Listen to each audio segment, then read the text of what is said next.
우리 성경 말씀 함께 보도록 하겠습니다.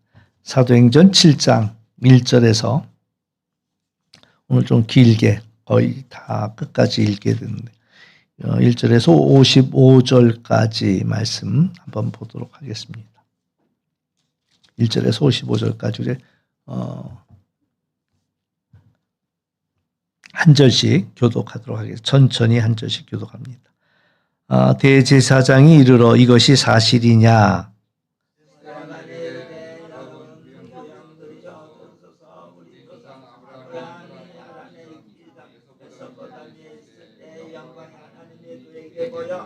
이르시되 내 고향과 친척을 떠나 내가 내게 보일 땅으로 가라 하시니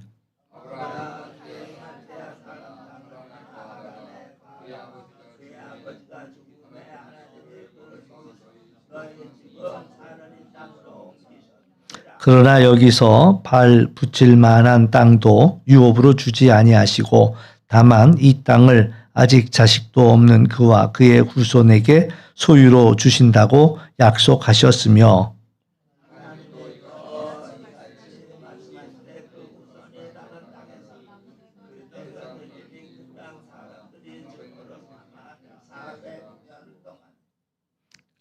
또 이르시되 종 삼는 나라를 내가 심판하리니 그 후에 그들이 나와서 이곳에서 나를 섬기리라 하시고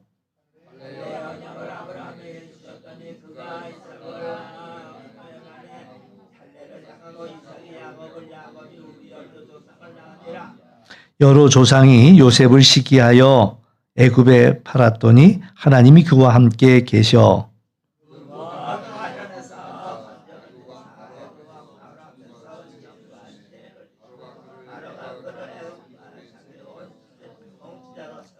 그때 애굽과 가나안 온 땅에 흉년이 들어 큰 환란이 있을세 우리 조상들이 양식이 없는지라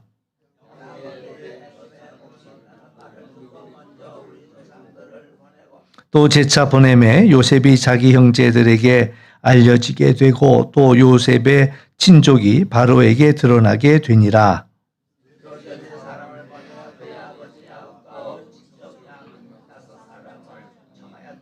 야곱이 애굽으로 내려가 자기와 우리 조상들이 거기서 죽고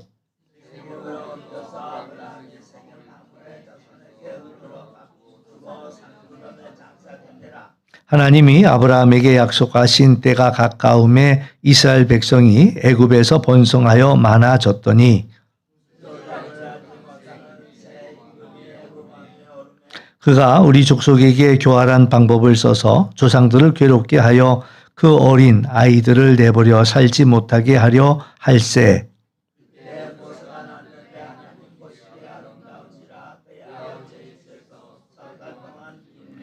버려진 후에 바로의 딸이 그를 데려다가 자기 아들로 기르매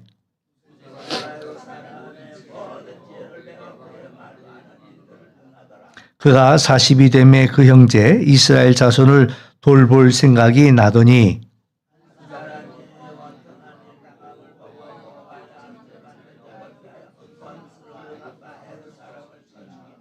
그는 그의 형제들이 하나님께서 자기들의 손을 통하여 구원해 주시는 것을 깨달으리라고 생각하였으나 그들이 깨닫지 못하였더라.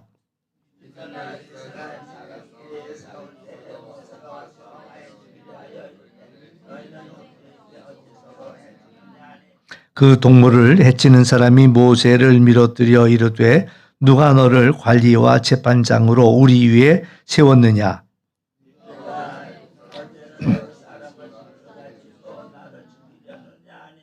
모세가 이 말 때문에 도주하여 미디안 땅에서 나그네가 되어 거기서 아들 둘을 낳으니라.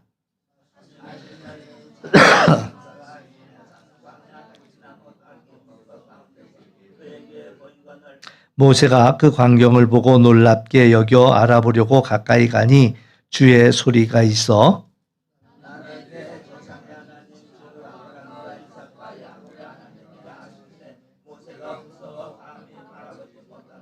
주께서 이르시되 내 발의 신을 벗으라 내가 서 있는 곳은 거룩한 땅이니라.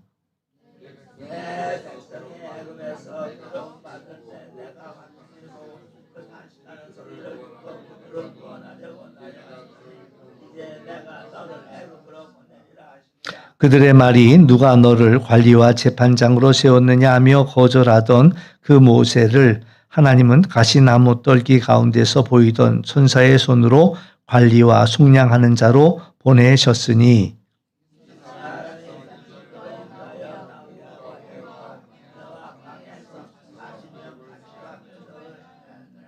이스라엘 자손에 대하여 하나님이 너희 형제 가운데서 나와 같은 선지자를 세우리라 하던 자가 곧 이 모세라.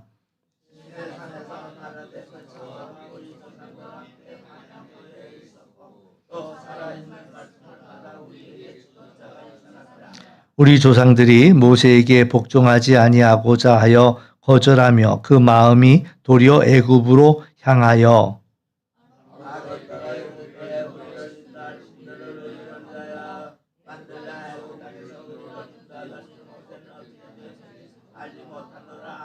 그때에 그들이 송아지를 만들어 그 우상 앞에 제사하며 자기 손으로 만든 것을 기뻐하더니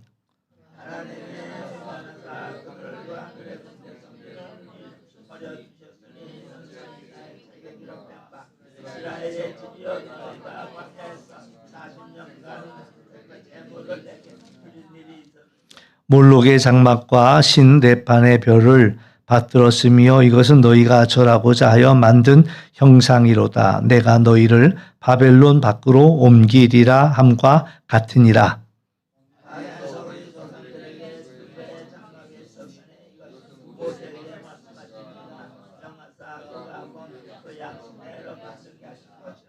우리 조상들이 그것을 받아 하나님이 그들 앞에서 쫓아내신 이방인의 땅을 점령할 때 여호수아와 함께 가지고 들어가서 다윗 때까지 이르니라.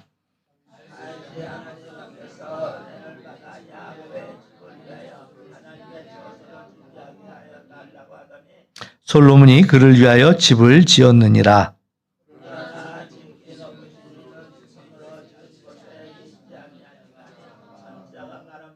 주께서 이르시되 하늘은 나의 보좌요 땅은 나의 발등상이니 너희가 나를 위하여 무슨 집을 짓겠으며 나의 안식할 처소가 어디냐.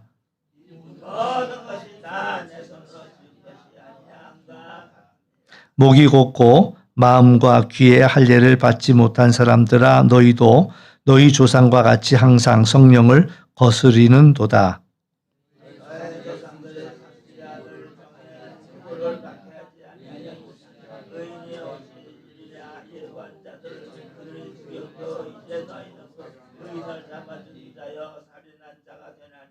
너희는 천사가 전한 율법을 받고도 지키지 아니하였도다 하니라.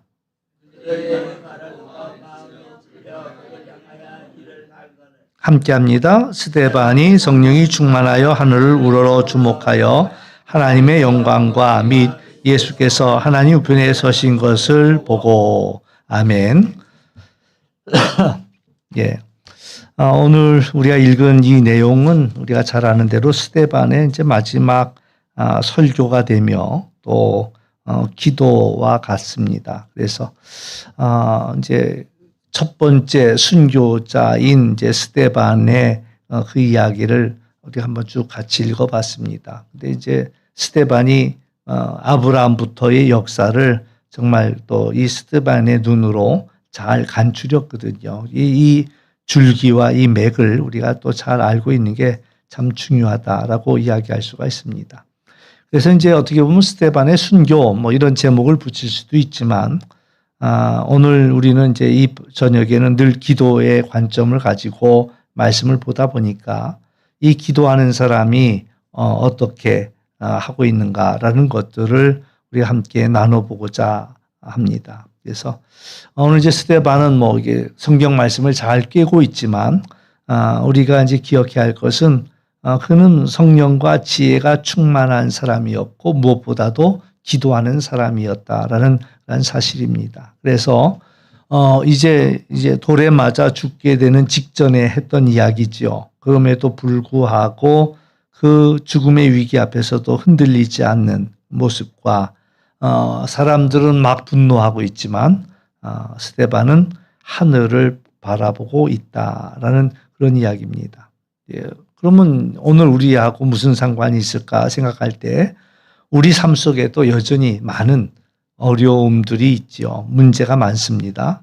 그래서 개인적으로는 건강의 문제도 있겠고 또 경제적인 그런 어려운 문제도 있고 또 자녀의 문제도 있겠고 또 친구와의 갈등의 문제 이런 것들도 있고요.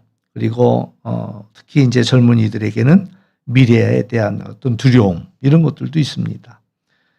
이때 우리 믿음의 사람들은 어떻게 해야 할까? 이것을 우리는 생각해 볼 수 있는 거죠. 그래서 위기 앞에 절대 위기 앞에 놓여 있는 스데반을 통해서 오늘 살아가는 우리들도 이 스데반이 당한 위기만한 위기는 없겠지만 그러나 그 스데반이 그 큰 위기 속에서도 하나님만을 바라봤다고 한다면 오늘 우리들도 기도를 통해서 하나님만을 바라보는 자가 되어야 되겠다라는 그런 말씀입니다. 그래서 이제 첫 번째 우리가 기억해야 할 것은요. 스데반의 설교는 자기의 어떤 억울함을 변론한 것이 아니고요. 역사를 되짚어보는 일이었습니다. 아브라함의 이야기, 요셉의 이야기, 그리고 모세의 이야기 크게 그렇게 셋으로 나누어서 생각해 볼 수 있는데요. 그러니까 스데반은 자기가 오해받고 또 모함받는 그 상황 속에서 그것을 해명하거나 설명할 생각을 하지 않고 오히려 하나님이 이루어오신 놀라운 그런 역사들을 다시 한번 되짚어보고 있다라는 그런 이야기입니다. 그러니까 아브라함은 갈 바를 알지 못하지만 하나님께서 명령하시니까 그 알지 못하는 길을 떠나게 됩니다. 하나님이 그에게 준 것은 약속 하나입니다. 약속 하나. 내가 너로 복의 근원을 삼겠다. 하늘의 별처럼 많은 자손을 주겠다. 이렇게 주셨던 그 약속 하나만 붙잡고 갔고 결국 하나님은 그 약속을 이루어 주셨다라는 그런 이야기지요. 요셉도 마찬가지입니다. 형제들에게 버림받았습니다. 그리고 애굽의 감옥에 갇혔습니다. 그러니까 인간적인 눈으로 본다면 이제 다 끝난 거죠. 실패한 겁니다. 그러나 중요한 것은 하나님이 요셉과 함께 하셨다라는 이야기고 그리고 결국에는 애굽의 총리가 되어서 민족을 살리는 놀라운 일들을 이룰 수 있었다라는 그런 이야기입니다. 모세도 마찬가지죠. 모세는 120세를 사는데 재미나게도 셋으로 구분된 삶을 삽니다. 40세까지, 80세까지, 120세까지 셋으로 나눌 수 있는데 처음 이제 바로의 궁정에서 본 40년. 그러니까 그가 민족을 위해서 뭔가를 하고자 했지만 그가 한 일이라고는 사람 하나 쳐 죽인 게 전부였고 그 일은 같은 히브리 사람들에게도 받아들여지지 않았다라는 그런 이야기죠. 그런 그를 하나님께서는 떨기나무 가운데서 부르셨다. 그가 이제 80세 되던 해에 하나님의 때가 되니까 부르신 거예요. 그래서 이제 떨기나무 가운데서 불렀다라는 것은 그가 매일같이 지나다니던 길이었습니다. 거기서 늘 보던 그 자리에서 하나님의 음성을 본 거죠.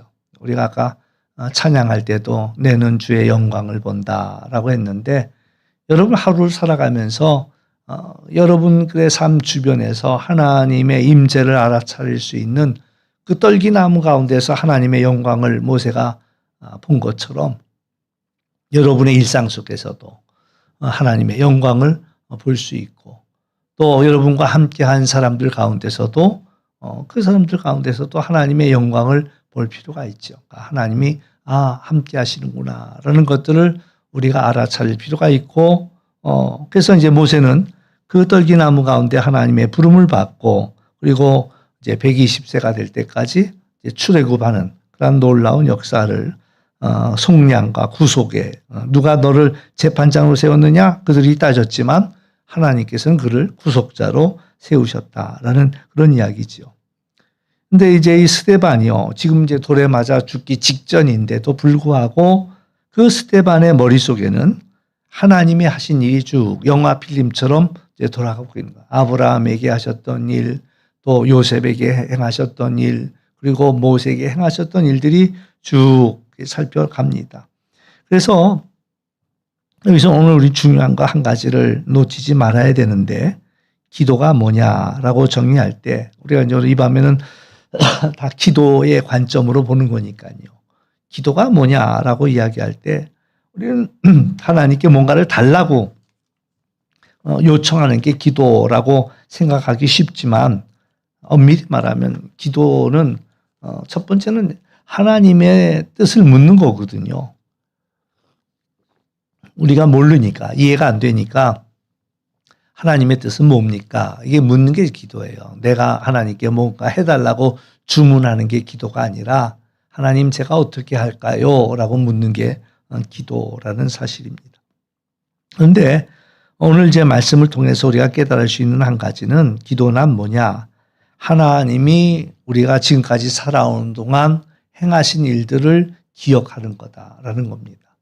그러니까 뒤돌아보면 우리가 이제 해마다 되풀이되는 얘기가 뭐냐면은, 연말이 되면 다사다난했다 이런 얘기를 하면서, 그러면서 이제 또 하는 얘기는 그러나 내년은 전망이 정말 안개 속과 같다, 하나도 보이지 않는다, 이런 얘기를 해요. 이제 내년은 어떻게 살지? 이게 이제 늘 연말에 나오는 얘기들이에요. 그런데 또 1년을 지나고 나서 뒤돌아보면, 우리가 우여곡절을 겪었지만 여기까지 올 수 있었다, 이런 이야기들을 하지요. 그러니까 한 해 전만 해도 전혀 앞이 보이지 않고 방법이 보이지 않지만 뒤돌아보면 또 여기까지 우리가 올 수 있었다. 이게 다 결국에는 하나님의 은혜라, 이렇게 이야기하지요. 그러니까 기도라는 것도요, 우리가 그동안 하나님이 우리에게 행하셨던 일들을 기억하는 거다라고 이야기할 수가 있습니다. 오늘 스데반이 그 돌에 맞아 죽을 것 같은 그 상황 속에서 그는 하나님이 하신 일들을 다 되짚어보고 있다. 무슨 얘기예요? 지금 내가 돌에 맞아 죽는 거 다 끝난 것처럼 보이지만, 하나님의 그 약속만 붙잡았더니 아브라함처럼 하나님은 약속을 지키셨더라. 또 요셉이 형제들에게 미움을 받았지만 결국 그 요셉을 통해서 한 민족이 구원을 얻었더라. 모세가 인정받지 못했지만 결국에는 하나님이 함께 하심으로 그 민족을 구원하는 일을 행하였더라. 이것을 보는 거죠. 그러니까 지금 스데반은 당장 나는 돌에 맞아 죽는 것 같지만, 그러나 하나님은 이 일을 통해서 하나님은 하나님의 일을 하실 것이다 라는 것을 그는 알아차릴 수 있었다라는 그런 이야기죠. 그래서 우리가 이제 문제가 생기면 우리는 참 연약한 인생이라 낙심하기 쉽습니다. 그러나 우리가 기도의 사람이라면, 또 기도가 다져지면 우리는 하나님을 생각하는 거죠. 하나님이 하신 일들을 생각합니다. 맞아, 그때 너무나도 방법이 없었는데 하나님께서 나를 살리셨지. 또 하나님께서 나를 회복시키셨지. 하나님께서 나를 붙들어 주셨지. 그것을 우리가 기억하는 거예요. 기억하고 하나님을 찬송하는 거죠. 그래서 결론은 그렇습니다. 하나님께서 여기까지 인도해 주셨다. 에베네셀의 하나님을 고백하는 거죠. 하나님께서 도와주셨다. 또 하나님은 지금도 함께 하신다라는 사실이에요. 여기까지 인도하신 하나님이 우리와 함께 하시고 또 우리를 예비하신다라는 그런 것이 바로 이 기도를 통해서 하나님이 하신 일들을 다 생각해 볼 때에, 그래서 우리는 두렵지 않을 수 있는 거예요. 담대할 수 있는 거예요. 하나님이 이 일을 이루실 것이다 라는 그런 이야기죠. 그래서 믿음이란 하나님을 기억하는 거고, 기도란 하나님을 기억하는 겁니다. 하나님의 은혜를 잊어버리면 원망이 생기고요. 하나님이 하신 일들을 생각하면 우리는 감사할 수 있다라는 거죠. 그래서 이 밤에 여러분 가운데 하나님이 우리의 삶 속에 베푸신 은혜를 기억하는 그런 밤이 되시기를 주의 이름으로 축원합니다. 그래서 한번 돌아보는 거예요. 하나님이 여기까지 나를 도우셨구나라는 사실들을 기억하고요. 두 번째로 우리가 생각할 수 있는 것은, 이제 스데반이 이제 이 설교를 쭉 늘어놓았을 때 사람들은 아주 분노했습니다. 그래서 그들이 이 이야기를 들을 때 마음에 찔려서 근데 사실 사도행전에 보면 두 가지 유명한 설교가 있는데 하나는 베드로의 설교죠. 베드로가 설교했을 때 오순절 마가의 다락방에서 설교했을 때 사람들이 그것을 듣고 마음에 찔렸습니다. 마음에 찔렸어요. 오늘 스데반의 설교를 들으면서 마음에 하나님의 말씀을 들으면 마음에 찔림이 있습니다. 우리 모두도 마찬가지지요. 하나님의 말씀을 읽다 보면 우리를 찌르는 것이 있습니다. 우리가 이제 잘못했던 그러한 것들이 생각나지요. 근데 이제 재미난 것은 그들이 마음에 찔린 것은 똑같은데 반응은 달랐다라는 겁니다. 그러니까 베드로가 설교했을 때 그 사람들은 그 말씀을 듣고 마음에 찔려서 어찌할꼬 그러면서 회개했거든요. 그런데 이제 오늘 말씀은 그들이 마음에 찔려서 이를 갈았다. 그리고 이제 스데반을 향해서 돌을 들고 그를 내리쳤다라는 그런 이야기입니다. 그래서 그 거짓 증인들이 그를 공격했다라는 그런 이야기죠. 근데 이제 여기서 이제 오늘 이야기하고자 하는 중요한 사실은 그럼에도 불구하고 스데반은 성령이 충만했다라고 오늘 본문 속에서 이야기하고 있습니다. 그래서 스데반이 이제 성령이 충만해서 고개를 들고 하늘을 우러러 주목했다라고 이야기하고 있죠. 사람들은 이를 갈고 있고 돌을 들고 있고 그리고 이제 당장이라도 이제 집어삼킬 것 같은 그런 분노로 흥분해 있는 그런 상황이었지만 스데반은 성령이 충만해서 그리고 하늘을 바라봤다라는 그런 이야기지요. 그래서 우리가 이제 성령 충만이라는 것은 우리가 성령에 사로잡히는 삶을 사는 걸 이야기합니다. 성령께서 우리를 사로잡는 거죠. 내 마음대로 사는 것이 아니라 성령의 인도하심을 따라 살아가는 그 상태가 성령 충만입니다. 성령 충만하면 문제가 없을 거다라고 생각하지만 문제는 여전히 있거든요. 문제는 여전히 있습니다. 그러니까 성령 충만은 문제가 사라지는 것이 아니라 그 문제를 감당하도록 해준다라는 이야기죠. 그 문제를 넘어설 수 있는 힘을 주신다. 예수님께서 광야에서 시험 받았습니다. 그러나 성령 충만함으로 그 시험을 넘어설 수 있었다. 사도 바울도 핍박을 받았습니다. 복음을 전하면 전할수록 핍박받았고 그가 열심히 하면 열심히 할수록 핍박을 받았어요. 그러나 그 모든 것들을 감당할 수 있었던 것은 성령 충만했기 때문에 가능했다라는 그런 이야기입니다. 그러니까 베드로도 감옥에 갇혔지요. 그러나 그가 성령이 충만하니까 더 이상 두렵지 않았습니다. 또 그 안에서도 담대히 복음을 외칠 수 있었다라는 그런 이야기지요. 그러니까 한마디로 성령 충만은 우리의 상황에 매이지 않도록 상황에 갇히지 않도록 우리들을 붙잡아 준다라는 겁니다. 그러니까 오늘 우리가 살아가면서 많은 문제를 만나겠지만 그러나 그 가운데서도 하나님께서 우리의 마음을 붙잡아 주신다. 항상 성경에서도 그렇게 이야기하죠. 우리의 마음을 지켜라. 마음을 지키는 일들이 무엇보다도 중요합니다. 우리 속담에도 호랑이 굴에 잡혀가도 정신만 차리면 산다. 그렇게 이야기했지만 어떤 상황에 우리가 던져지더라도 우리의 마음을 지키면 우리가 그 문제 가운데서 벗어날 수 있다라는 얘기입니다. 그러니까 오늘 우리가 살면서 수많은 핍박도 있고 어려움도 있고 문제를 만나죠. 계획을 했지만 모든 일들이 내 생각처럼 계획대로 되지 않습니다. 또 건강도 내 마음대로 안 되지요. 또 서로 관계의 문제도 나는 잘하고 싶은데도 서로 잘하고 싶은데도 그게 잘 되지 않을 때가 많아요. 그리고 선한 일을 했지만 선한 일을 했음에도 불구하고 시험이 오고 낙심되고 또 비난도 받고 오해도 받고 여러 가지 일들 많은 문제가 있습니다. 그러나 이제 우리가 성령 충만하지 않으면 그런 상황 속에서 무너질 수밖에 없지요.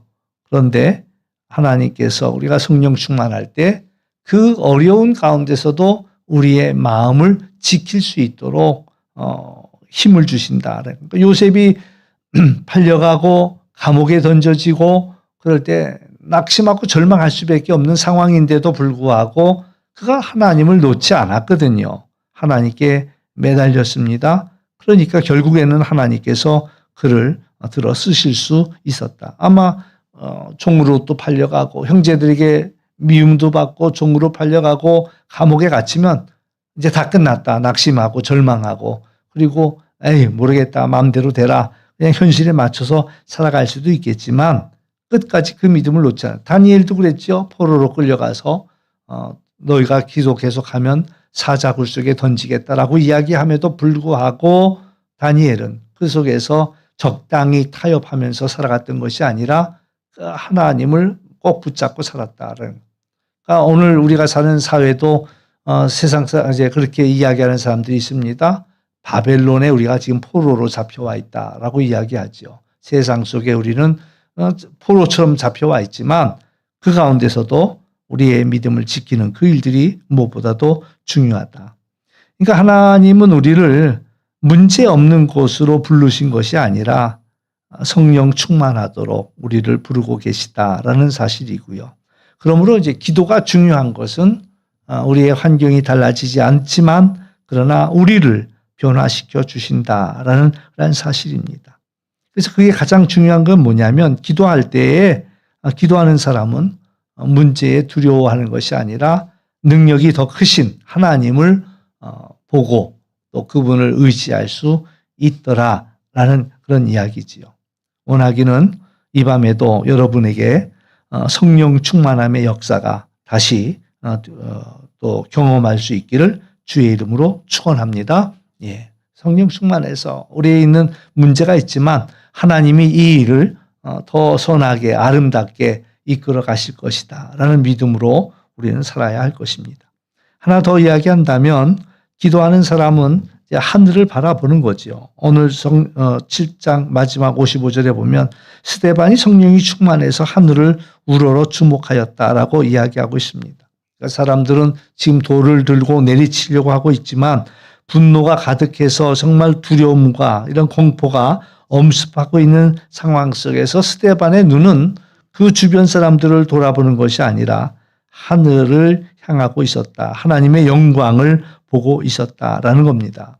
스데반의 눈에는 예수님이 그 하나님 우편에 서 계시는, 벌떡 일어나 서 계시는, 앉아 계신 것이 아니라 서 계시는 그 모습이 보였다라는 그런 이야기죠. 그러면서 애워싼 그 수많은 사람들보다도 그 돌멩이보다도 그걸 쳐다본 게 아니라 지극히 크신 하나님의 영광을 볼 수 있었다. 그러니까 그는 두려워하지 않았죠. 예. 아마 이제 돌에 맞으면서도 그러면서도 그 하나님의 영광 때문에도 조금도 아프지 않았을 수도 있었다라는 그런 이야기입니다. 이제 우리가 성령 충만하지 않으냐면 우리는 너무나 쉽게 다른 사람들의 눈 때문에 흔들릴 수 있습니다. 그러니까 칭찬을 들으면 좋아하다가 비난을 들으면 낙심하다가 그러나 이제 믿음의 사람들은요 무엇보다도 하나님만을 쳐다본다라는 그런 이야기지요. 그래서 문제가 있지만 문제가 있는 이 현실을 부정하는 것이 아니라 그 문제보다 더 크신 하나님을 현실보다 더 크신 하나님을 바라본다라는 이야기입니다. 그러니까 우리가 문제를 보기 시작하면 낙심할 수밖에 없지요. 상처를 보기만 한다면 우리는 원망할 겁니다. 또 두려움만 본다면 낙심하고 주저앉게 되겠죠. 그러나 하나님을 바라본다면 하나님께서 다시 우리를 일으키신다라는 사실이고요. 그러므로 오늘 이 밤은 우리가 하나님을 바라보는 밤이 되어야 한다라는 이야기지요. 하나님께 우리의 시선을 맞추고 하나님의 눈을 바라보는 우리가 되어야 한다. 오늘 우리는 무엇을 바라보면서 하루를 살았습니까? 우리 자신 늘 하나님을 바라볼 수 있는 그 눈으로 우리가 이 땅을 살아갈 필요가 있습니다. 이제 더 한 가지 이야기를 더 덧붙여 본다면 이제 스데반은 사람들을 용서하는 기도를 합니다. 그 뒤에 이제 나오는 이야기지만 주 예수여 내 영혼을 받아달라라고 기도하면서 이 죄를 저들에게 돌리지 말라라고 기도하고 있습니다. 그래서 자기를 죽이는 그를 향해서 오히려 용서를 구하고 있다. 예수님을 생각해 볼 수가 있죠. 예수님께서도 예수님의 그 손에 못을 박는 이들을 향해서 하나님 저들을 용서하소서 저들이 하는 일을 알지 못한다라고 이야기하고 있습니다. 그러니까 오늘 스데반은 누구보다도 예수님을 닮은 사람이라 이렇게 이야기할 수 있을 텐데요. 오늘 우리가 중요한 것은 왜 우리가 기도하느냐라고 할 때 예수님을 닮기 위해서도 우리는 기도합니다. 그러니까 기도하면서 점점 예수님을 닮아가는 거지요. 그래서 우리는 기도가 우리의 문제를 해결해 달라는 기도가 되기 이전에 우리가 하나님께 더 하나님을 닮아가고자 할 때 하나님께서는 우리의 문제를 풀어주시고 우리에게 더 큰 은혜를 베풀어 주시더라. 그러나 우리가 가장 구해야 할 것은 주님을 닮아갈 수 있는 것. 주님을 닮아간다면 뭘 이야기합니까? 용서할 수 없는 사람을 용서하는 것. 이게 바로 예수님을 닮아가는 거죠. 미워했던 사람을 위해서 기도할 수 있는 마음을 갖는다면 이게 예수님을 닮은 겁니다. 또 상처에 매이지 아니하고 하나님께 모든 걸 맡기고 살아갈 수 있다라는 그런 이야기지요. 오늘 우리의 마음속에 내려놓지 못한 그런 상처나 문제가 있습니까? 또 그런 사람이 있습니까? 오늘 우리가 이 스데반처럼 기도의 사람 스데반처럼 우리도 그것을 내려놓을 필요가 있고 하나님께 맡길 필요가 있다라는 그런 이야기입니다. 그래서 오늘 말씀은 이제 정리해 보면 그렇습니다. 기도하는 사람은 그 역사를 한번 기억한다라는 사실이지요. 또 아브라함의 이야기, 또 요셉의 이야기, 모세의 이야기뿐만 아니라 내 삶 속에 지금까지 오는 이 순간 속에 하나님의 은혜였어, 하나님이 일하셨어 라는 것들을 우리가 기억하는 그 시간이, 그러니까 그게 믿음이지요. 어제도 신실하신 그 하나님이 오늘 나와 함께 하시고 앞으로 가는 길에도 함께 하실 것이다 라고 믿는 그 믿음. 그건 그동안 우리가 살아온 것들을 놓치지 않을 때에 가능하다라는 이야기입니다. 그리고 성령 충만함으로 우리에게 있는 여러 가지 핍박과 문제를 우리는 두려워하지 아니하고 오히려 하나님을 바라보면서 끝까지 하늘을 바라보는 그것이 바로 예수님을 닮아가는 것이다 라는 이야기지요. 오늘 우리에게 중요한 것은 하늘을 놓지 않는 겁니다. 하늘을 바라보면서 하나님을 우리가 붙잡을 때 어떤 환경 속에 우리가 놓인다 할지라도 우리는 소망을 얻을 수 있다. 그러니까 노아의 방주도 하늘을 향해서 창이 열려 있었거든요. 사방팔방은 다 막혀 있었지만 하늘을 향한 창은 열려 있었다. 오늘 우리도 그 기도, 하나님을 향한 그 창을 열어놓고 나간다면 우리는 여전히 어떤 문제 가운데서도 이겨낼 수 있다라는 얘기입니다. 그래서 오늘 세 가지 이야기한다면, 세 가지로 다시 정리해 본다면 우리의 기도는 하늘을 바라보는 기도가 되어야 되겠다. 또 두 번째는 성령 충만한 그런 기도가 되어야 되겠다. 세 번째는 예수님을 닮아가는 기도가 되어야 되겠다. 이렇게 정리할 수가 있을 것 같습니다.